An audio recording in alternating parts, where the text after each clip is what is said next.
A Case of Identity. "My dear fellow," said Sherlock Holmes, as we sat on either side of the fire in his lodgings at Baker Street, "life is infinitely stranger than anything which the mind of man could invent. We would not dare to conceive the things which are really mere commonplaces of existence. If we could fly out of that window hand in hand, hover over this great city, gently remove the roofs, and peep in at the queer things which are going on, the strange coincidences, the plannings, the cross purposes, the wonderful chains of events, working through generations and leading to the most outré results, it would make all fiction, with its conventionalities and foreseen conclusions, most stale and unprofitable." "And yet I am not convinced of it," I answered. "The cases which come to light in the papers are as a rule bald enough and vulgar enough. We have in our police reports realism pushed to its extreme limits, and yet the result is, it must be confessed, neither fascinating nor artistic." "A certain selection and discretion must be used in producing a realistic effect," remarked Holmes. "This is wanting in the police report, where more stress is laid, perhaps, upon the platitudes of the magistrate than upon the details which to an observer contain the vital essence of the whole matter. Depend upon it, there is nothing so unnatural as the commonplace." I smiled and shook my head. "I can quite understand your thinking so," I said. "Of course, in your position of unofficial adviser and helper to everybody who is absolutely puzzled, throughout 3 continents, you are brought in contact with all that is strange and bizarre. But here—" I picked up the morning paper from the ground. "Let us put it to a practical test. Here is the first heading upon which I come: 'A husband's cruelty to his wife.' There is half a column of print, but I know without reading it that it is all perfectly familiar to me. There is, of course, the other woman, the drink, the push, the blow, the bruise, the sympathetic sister or landlady. The crudest of writers could invent nothing more crude." "Indeed, your example is an unfortunate one for your argument," said Holmes, taking the paper and glancing his eye down it. "This is the Dundas separation case, and, as it happens, I was engaged in clearing up some small points in connection with it. The husband was a teetotaler. There was no other woman, and the conduct complained of was that he had drifted into the habit of winding up every meal by taking out his false teeth and hurling them at his wife, which, you will allow, is not an action likely to occur to the imagination of the average story-teller. Take a pinch of snuff, Doctor, and acknowledge that I have scored over you in your example." He held out his snuff-box of old gold with a great amethyst in the centre of the lid. Its splendour was in such contrast to his homely ways and simple life that I could not help commenting upon it. "Ah," said he, "I forgot that I had not seen you for some weeks. It is a little souvenir from the King of Bohemia in return for my assistance in the case of the Irene Adler papers." "And the ring?" I asked, glancing at a remarkable brilliant which sparkled upon his finger. "It was from the reigning family of Holland, though the matter in which I served them was of such delicacy that I cannot confide it even to you, who have been good enough to chronicle 1 or 2 of my little problems." "And have you any on hand just now?" I asked with interest.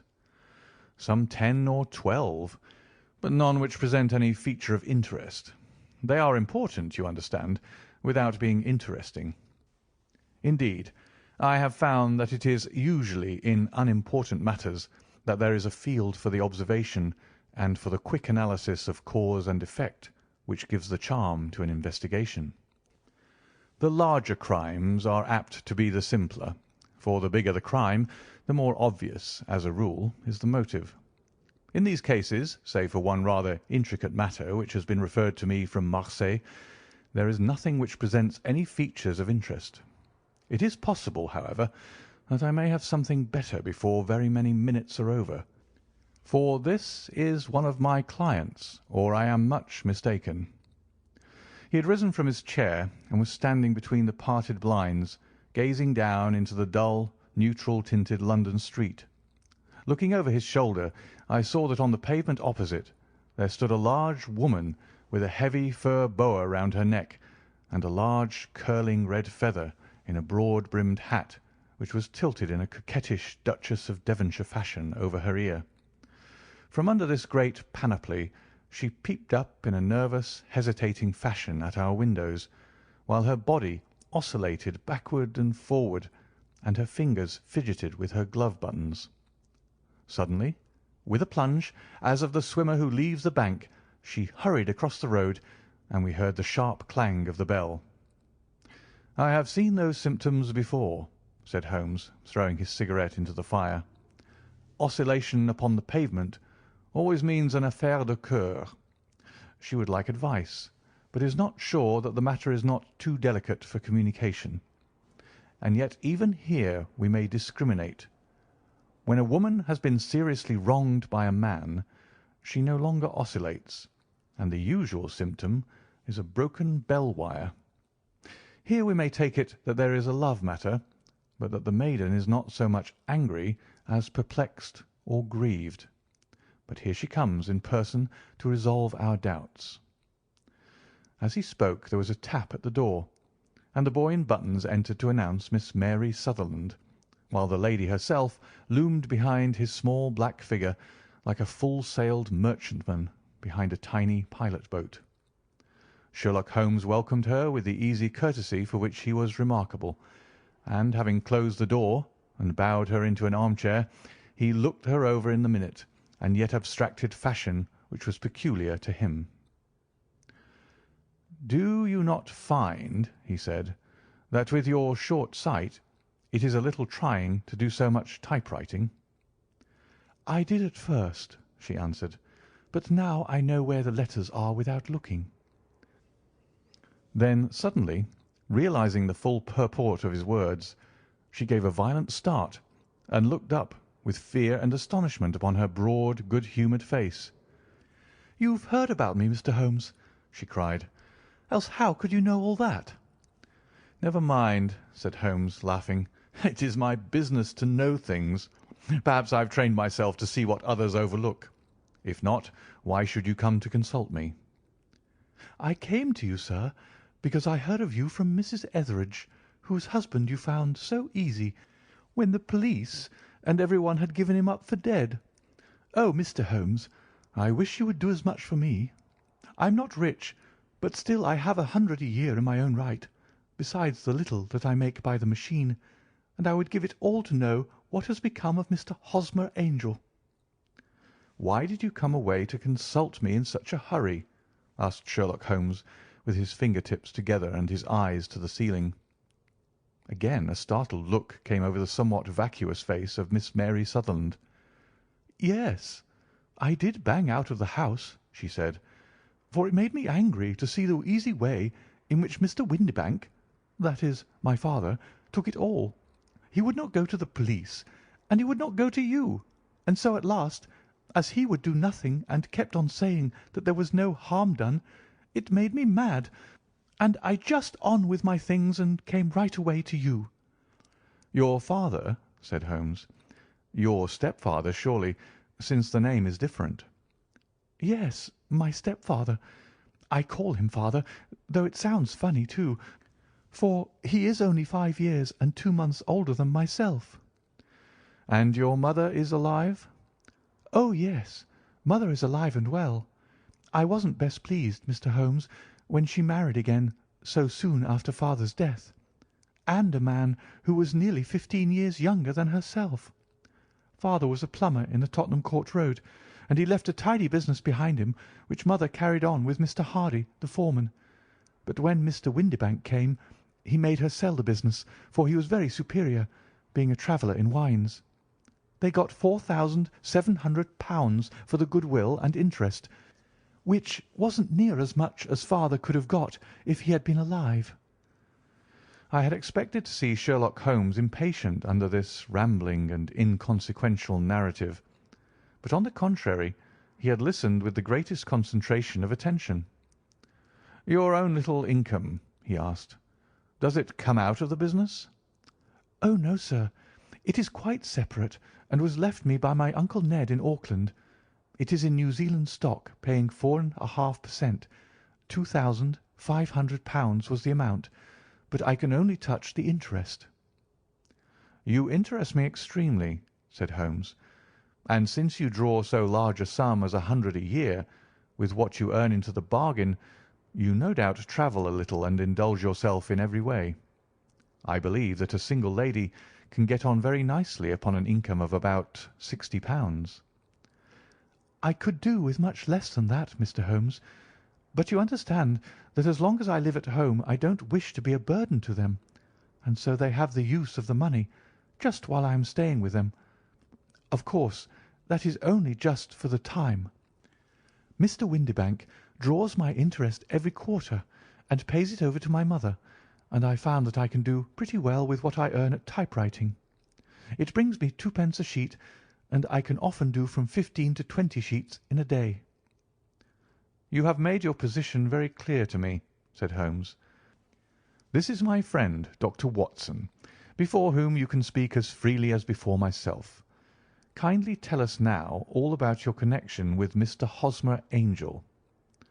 A flush stole over Miss Sutherland's face, and she picked nervously at the fringe of her jacket. "I met him first at the gasfitters' ball," she said. "They used to send father tickets when he was alive, and then afterwards they remembered us and sent them to mother. Mr. Windibank did not wish us to go. He never did wish us to go anywhere. He would get quite mad if I wanted so much as to join a Sunday school treat. But this time I was set on going, and I would go, for what right had he to prevent? He said that folk were not fit for us to know when all father's friends were to be there. And he said that I had nothing fit to wear, when I had my purple plush that I had never so much as taken out of the drawer. At last, when nothing else would do, he went off to France upon the business of the firm. But we went, mother and I, with Mr. Hardy, who used to be our foreman, and it was there I met Mr. Hosmer Angel." "I suppose," said Holmes, "that when Mr. Windibank came back from France he was very annoyed at your having gone to the ball." "Oh, well, he was very good about it. He laughed, I remember, and shrugged his shoulders, and said there was no use denying anything to a woman, for she would have her way." "I see. Then at the gasfitters' ball you met, as I understand, a gentleman called Mr. Hosmer Angel." "Yes, sir. I met him that night, and he called next day to ask if we had got home all safe, and after that we met him. That is to say, Mr. Holmes, I met him twice for walks. But after that father came back again, and Mr. Hosmer Angel could not come to the house any more." "No?" "Well, you know father didn't like anything of the sort. He wouldn't have any visitors if he could help it, and he used to say that a woman should be happy in her own family circle. But then, as I used to say to mother, a woman wants her own circle to begin with, and I had not got mine yet." "But how about Mr. Hosmer Angel? Did he make no attempt to see you?" "Well, father was going off to France again in a week, and Hosmer wrote and said that it would be safer and better not to see each other until he had gone. We could write in the meantime, and he used to write every day. I took the letters in the morning, so there was no need for father to know." "Were you engaged to the gentleman at this time?" "Oh, yes, Mr. Holmes. We were engaged after the first walk that we took. Hosmer, Mr. Angel, was a cashier in an office in Leadenhall Street, and—" "What office?" "That's the worst of it, Mr. Holmes. I don't know." "Where did he live, then?" "He slept on the premises." "And you don't know his address?" "No, except that it was Leadenhall Street." "Where did you address your letters, then?" "To the Leadenhall Street post office, to be left till called for. He said that if they were sent to the office he would be chaffed by all the other clerks about having letters from a lady. So I offered to typewrite them like he did his, but he wouldn't have that, for he said that when I wrote them they seemed to come from me, but when they were typewritten he always felt that the machine had come between us. That will just show you how fond he was of me, Mr. Holmes, and the little things that he would think of." "It was most suggestive," said Holmes. "It has long been an axiom of mine that the little things are infinitely the most important. Can you remember any other little things about Mr. Hosmer Angel?" "He was a very shy man, Mr. Holmes. He would rather walk with me in the evening than in the daylight, for he said that he hated to be conspicuous. Very retiring and gentlemanly he was. Even his voice was gentle.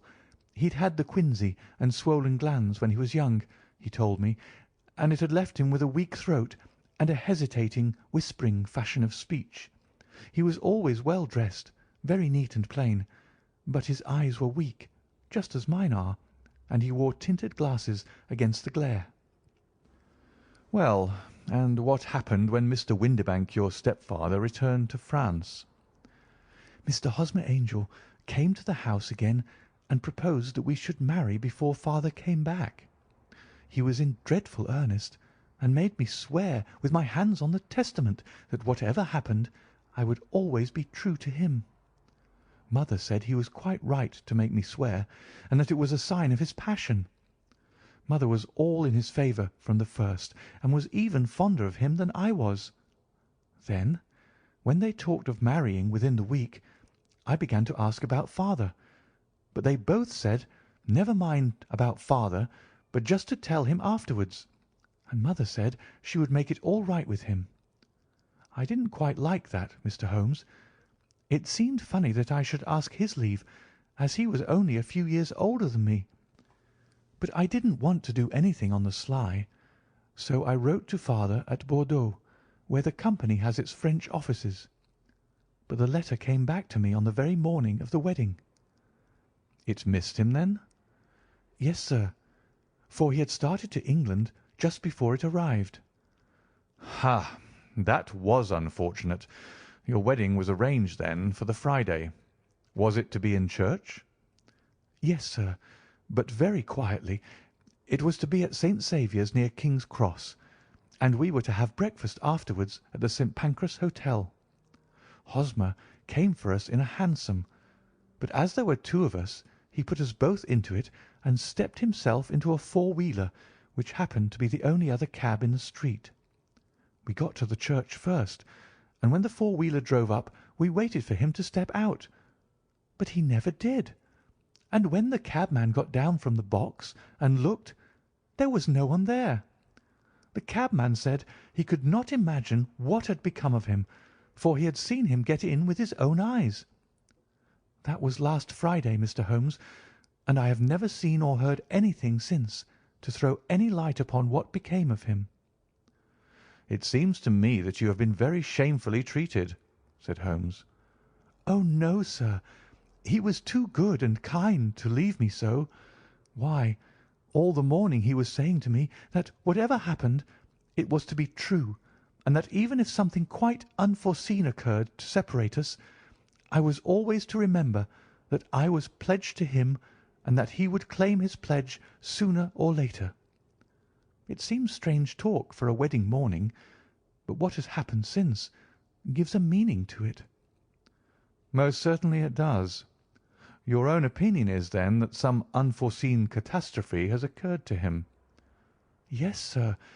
I believe that he foresaw some danger, or else he would not have talked so, and then I think that what he foresaw happened." "But you have no notion as to what it could have been?" "None." "One more question. How did your mother take the matter?" "She was angry, and said that I was never to speak of the matter again." "And your father? Did you tell him?" "Yes, and he seemed to think with me that something had happened, and that I should hear of Hosmer again. As he said, what interest could anyone have in bringing me to the doors of the church and then leaving me? Now, if he had borrowed my money, or if he had married me and got my money settled on him, there might be some reason. But Hosmer was very independent about money, and never would look at a shilling of mine. And yet, what could have happened, and why could he not write? Oh, it drives me half mad to think of it, and I can't sleep a wink at night." She pulled a little handkerchief out of her muff and began to sob heavily into it. "I shall glance into the case for you," said Holmes, rising, "and I have no doubt that we shall reach some definite result. Let the weight of the matter rest upon me now, and do not let your mind dwell upon it further. Above all, try to let Mr. Hosmer Angel vanish from your memory, as he has done from your life." "Then you don't think I'll see him again?" "I fear not." "Then what has happened to him?" "You will leave that question in my hands. I should like an accurate description of him, and any letters of his which you can spare." "I advertised for him in last Saturday's Chronicle," said she. "Here is the slip, and here are 4 letters from him." "Thank you. And your address?" "No. 31, Lion Place, Camberwell." "Mr. Angel's address you never had, I understand. Where is your father's place of business?" "He travels for Westhouse and Marbank, the great claret importers of Fenchurch Street." "Thank you. You have made your statement very clearly. You will leave the papers here, and remember the advice which I have given you. Let the whole incident be a sealed book, and do not allow it to affect your life." "You are very kind, Mr. Holmes, but I cannot do that. I shall be true to Hosmer. He shall find me ready when he comes back." For all the preposterous hat and the vacuous face, there was something noble in the simple faith of our visitor which compelled our respect. She laid her little bundle of papers upon the table and went her way, with a promise to come again whenever she might be summoned. Sherlock Holmes sat silent for a few minutes with his finger-tips still pressed together, his legs stretched out in front of him, and his gaze directed upward to the ceiling. Then he took down from the rack the old and oily clay pipe which was to him as a counsellor, and, having lit it, he leaned back in his chair, with the thick blue cloud wreaths spinning up from him, and a look of infinite languor in his face. "Quite an interesting study, that maiden," he observed. "I found her more interesting than her little problem, which, by the way, is rather a trite one. You will find parallel cases if you consult my index. In Andover in '77, and there was something of the sort at The Hague last year. Old as is the idea, however, there were 1 or 2 details which were new to me, but the maiden herself was most instructive." "You appear to read a good deal upon her which was quite invisible to me," I remarked. "Not invisible, but unnoticed, Watson. You did not know where to look, and so you missed all that was important. I can never bring you to realize the importance of sleeves, the suggestiveness of thumbnails, or the great issues that may hang from a bootlace. Now, what did you gather from that woman's appearance? Describe it." "Well, she had a slate-coloured, broad-brimmed straw hat, with a feather of brickish red. Her jacket was black, with black beads sewn upon it, and a fringe of little black jet ornaments. Her dress was brown, rather darker than coffee colour, with a little purple plush at the neck and sleeves. Her gloves were greyish, and were worn through at the right forefinger. Her boots I didn't observe. She had small, round, hanging gold earrings, and a general air of being fairly well-to-do in a vulgar, comfortable, easy-going way." Sherlock Holmes clapped his hands softly together and chuckled. "Upon my word, Watson, you are coming along wonderfully. You have really done very well indeed.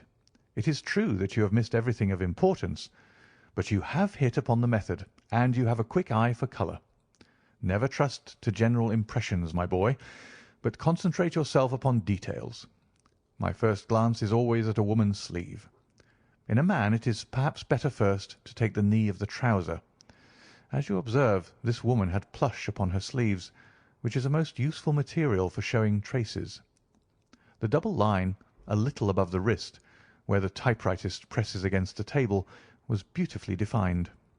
The sewing machine of the hand type leaves a similar mark, but only on the left arm, and on the side of it farthest from the thumb, instead of being right across the broadest part, as this was. I then glanced at her face, and observed the dint of a pince-nez at either side of her nose. I ventured a remark upon short sight and typewriting, which seemed to surprise her. It surprised me. But surely it was obvious. I was then much surprised and interested on glancing down to observe that, though the boots which she was wearing were not unlike each other, they were really odd ones, the one having a slightly decorated toe-cap and the other a plain one.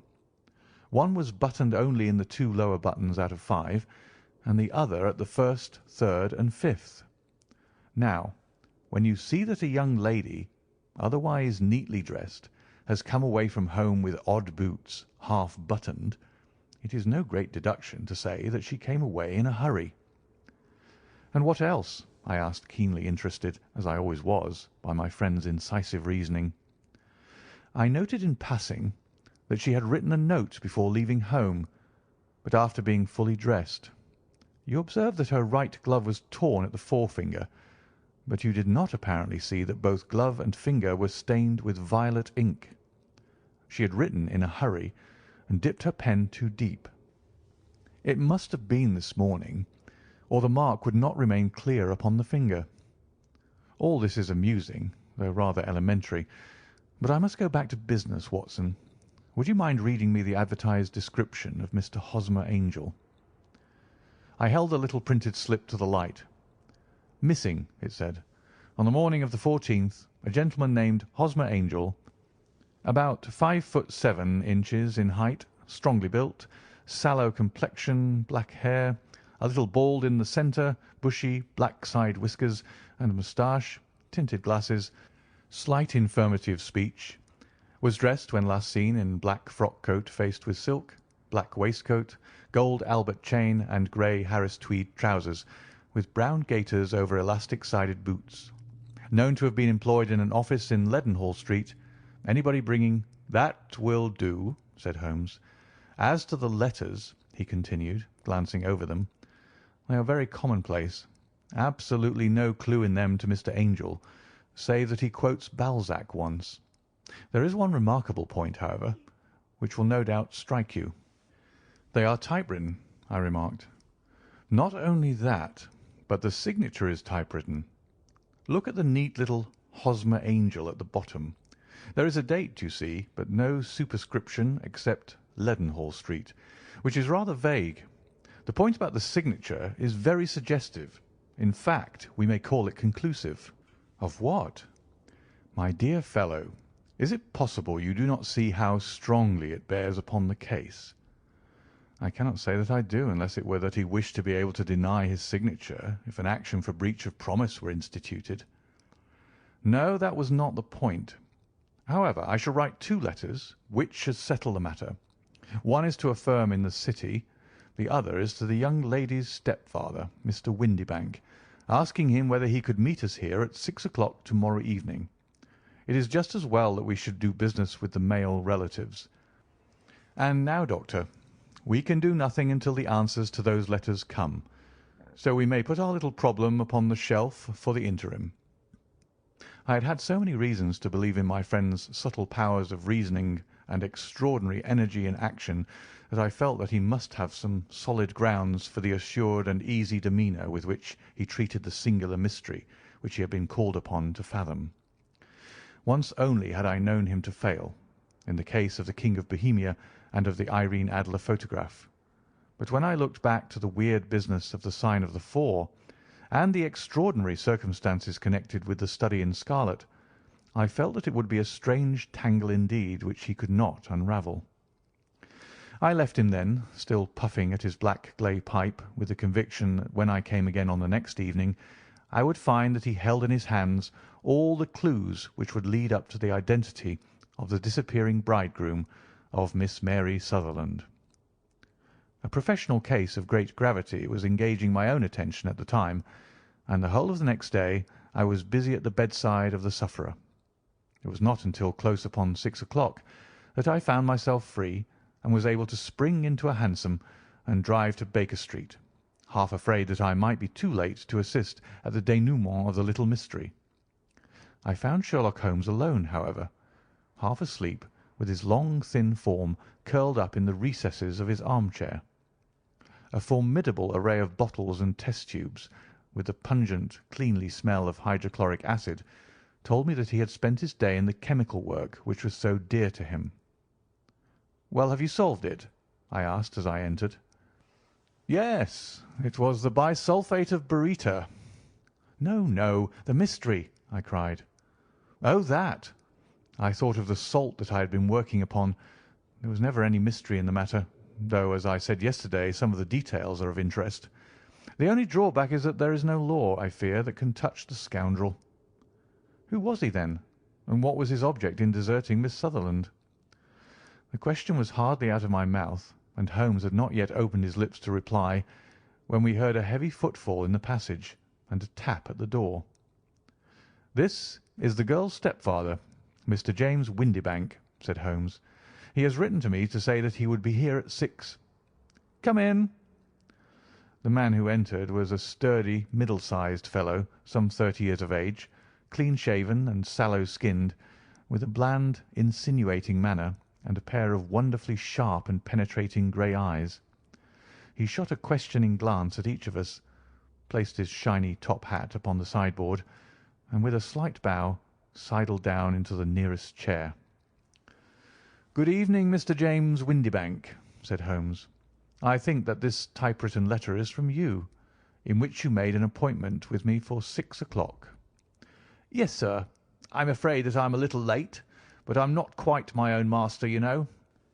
I am sorry that Miss Sutherland has troubled you about this little matter, for I think it is far better not to wash linen of the sort in public.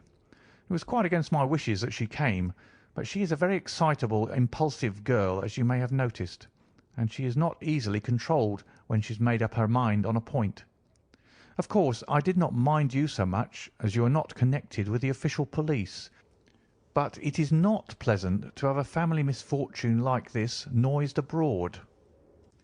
Besides, it is a useless expense, for how could you possibly find this Hosmer Angel?" "On the contrary," said Holmes quietly, "I have every reason to believe that I will succeed in discovering Mr. Hosmer Angel." Mr. Windibank gave a violent start and dropped his gloves. "I'm delighted to hear it," he said. "It is a curious thing," remarked Holmes, "that a typewriter has really quite as much individuality as a man's handwriting. Unless they are quite new, no two of them write exactly alike. Some letters get more worn than others, and some wear only on one side. Now, you remark in this note of yours, Mr. Windibank, that in every case there is some little slurring over of the E and a slight defect in the tail of the R. There are 14 other characteristics, but those are the more obvious." "We do all our correspondence with this machine at the office, and no doubt it is a little worn," our visitor answered, glancing keenly at Holmes with his bright little eyes. "And now I will show you what is really a very interesting study, Mr. Windibank," Holmes continued. "I think of writing another little monograph some of these days on the typewriter and its relation to crime. It is a subject to which I have devoted some little attention. I have here 4 letters which purport to come from the missing man. They are all typewritten. In each case not only are the E's slurred and the R's tailless, but you will observe, if you care to use my magnifying lens, that the 14 other characteristics to which I have alluded are there as well." Mr. Windibank sprang out of his chair and picked up his hat. "I cannot waste time over this sort of fantastic talk, Mr. Holmes," he said. "If you can catch the man, catch him, and let me know when you have done it." "Certainly," said Holmes, stepping over and turning the key in the door. "I let you know, then, that I have caught him." "What? Where?" shouted Mr. Windibank, turning white to his lips and glancing about him like a rat in a trap. "Oh, it won't do, really it won't," said Holmes suavely. "There is no possible getting out of it, Mr. Windibank. It is quite too transparent, and it was a very bad compliment when you said that it was impossible for me to solve so simple a question. That's right. Sit down and let us talk it over." Our visitor collapsed into a chair, with a ghastly face and a glitter of moisture on his brow. It's not actionable," he stammered. "I am very much afraid that it is not. But between ourselves, Windibank, it was as cruel and selfish and heartless a trick in a petty way as ever came before me. Now let me just run over the course of events, and you will contradict me if I go wrong." The man sat huddled up in his chair with his head sunk upon his breast, like one who is utterly crushed. Holmes stuck his feet up on the corner of the mantelpiece, and, leaning back with his hands in his pockets, began talking, rather to himself, as it seemed, than to us. "The man married a woman very much older than himself for her money," said he, "and he enjoyed the use of the money of the daughter as long as she lived with them. It was a considerable sum for people in their position, and the loss of it would have made a serious difference. It was worth an effort to preserve it. The daughter was of a good, amiable disposition, but affectionate and warm-hearted in her ways, so that it was evident that with her fair personal advantages and her little income she would not be allowed to remain single long. Now her marriage would mean, of course, the loss of 100 a year. So what does her stepfather do to prevent it? He takes the obvious course of keeping her at home and forbidding her to seek the company of people of her own age. But soon he found that they would not answer for ever. She became restive, insisted upon her rights, and finally announced her positive intention of going to a certain ball. What does her clever stepfather do then? He conceives an idea more creditable to his head than to his heart. With the connivance and assistance of his wife, he disguised himself, covered those keen eyes with tinted glasses, masked the face with a moustache and a pair of bushy whiskers, sunk that clear voice into an insinuating whisper, and doubly secure on account of the girl's short sight, he appears as Mr. Hosmer Angel, and keeps off other lovers by making love himself. "It was only a joke at first," groaned our visitor. "We never thought that she would have been so carried away." "Very likely not. However that may be, the young lady was very decidedly carried away, and having quite made up her mind that her stepfather was in France, the suspicion of treachery never for an instant entered her mind. She was flattered by the gentleman's attentions, and the effect was increased by the loudly expressed admiration of her mother. Then Mr. Angel began to call, for it was obvious that the matter should be pushed as far as it would go if a real effect were to be produced. There were meetings, and an engagement which would finally secure the girl's affections from turning towards anyone else. But the deception could not be kept up for ever. These pretended journeys to France were rather cumbrous. The thing to do was clearly to bring the business to an end in such a dramatic manner that it would leave a permanent impression upon the young lady's mind, and prevent her from looking upon any other suitor for some time to come. Hence those vows of fidelity exacted upon a testament, and hence also the allusions to a possibility of something happening on the very morning of the wedding. James Windibank wished Miss Sutherland to be so bound to Hosmer Angel, and so uncertain as to his fate, that for 10 years to come, at any rate, she would not listen to another man. As far as the church door he brought her, and then, as he could go no farther, he conveniently vanished away by the old trick of stepping in at one door of a four-wheeler and out at the other. I think that was the chain of events, Mr. Windibank." Our visitor had recovered something of his assurance while Holmes had been talking, and he rose from his chair now with a cold sneer upon his pale face. "It may be so, or it may not, Mr. Holmes," said he. "But if you are so very sharp, you ought to be sharp enough to know that it is you who are breaking the law now, and not me. I have done nothing actionable from the first, but as long as you keep that door locked, you lay yourself open to an action for assault and illegal constraint." "The law cannot, as you say, touch you," said Holmes, unlocking and throwing open the door. "Yet there never was a man who deserved punishment more. If the young lady has a brother or a friend, he ought to lay a whip across your shoulders, by Jove," he continued, flushing up at the sight of the bitter sneer upon the man's face. "It is not part of my duties to my client, but here's a hunting crop handy, and I think I shall just treat myself to—" He took 2 swift steps to the whip, but before he could grasp it there was a wild clatter of steps upon the stairs, The heavy hall door banged, and from the window we could see Mr. James Windibank running at the top of his speed down the road. "There's a cold-blooded scoundrel," said Holmes, laughing as he threw himself down into his chair once more. "That fellow will rise from crime to crime until he does something very bad and ends on a gallows. The case has, in some respects, been not entirely devoid of interest." "I cannot now entirely see all the steps of your reasoning," I remarked. "Well, of course, it was obvious from the first that this Mr. Hosmer Angel must have some strong object for his curious conduct, and it was equally clear that the only man who really profited by the incident, as far as we could see, was the stepfather. Then the fact that the two men were never together, but that the one always appeared when the other was away, was suggestive. So were the tinted spectacles and the curious voice, which both hinted at a disguise, as did the bushy whiskers. My suspicions were all confirmed by his peculiar action in typewriting his signature, which of course inferred that his handwriting was so familiar to her that she would recognize even the smallest sample of it.